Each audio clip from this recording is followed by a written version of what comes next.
I always heard people say every house keeps a secret, but no one ever warned me that ours would begin with fire. I stood there in the rain, watching flames pour out of our windows, and it felt like our whole life was burning with them. But the strangest part? What saved us wasn't luck.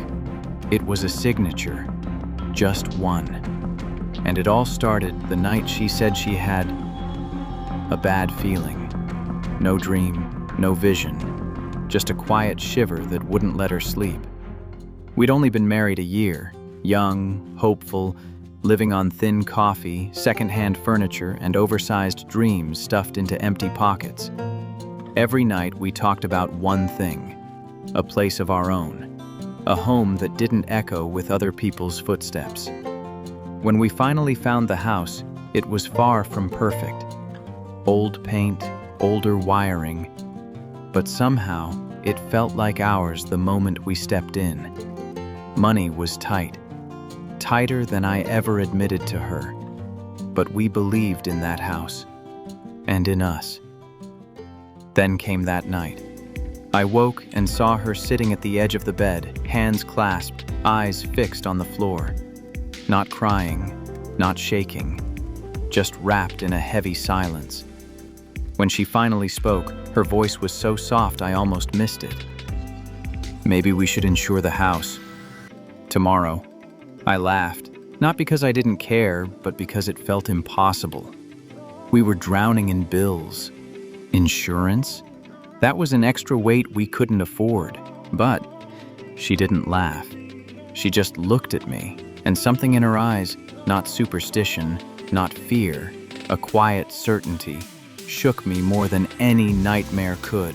The next morning, I sat down with our numbers, debts, installments, a savings jar so empty it echoed. We had nothing left to spare, nothing. But that look she gave me, I couldn't shake it. So I caved. I took what little we had, the last crumbs of our savings, and paid for full home insurance. She smiled. But me? I still wasn't sure if I'd made the right choice or the dumbest move of our marriage. 3 weeks later, it happened. Old wiring, the kind we'd noticed and ignored, threw a spark, a crack, a hush, and then fire, crawling quietly through the walls. By the time the neighbors realized, half the house was already gone. I heard the news at work. My body ran before my mind understood, breathless, heart clawing at my ribs. When I arrived, I barely recognized what was left. Charred beams, collapsing windows, smoke, dust, and the smell of everything we'd built turning into ash. She stood beside me. She didn't cry. Neither did I. We were too shocked to do anything except stare at the ruins of our dream. Hours later, we sat on the curb, covered in soot, minds as empty as our pockets.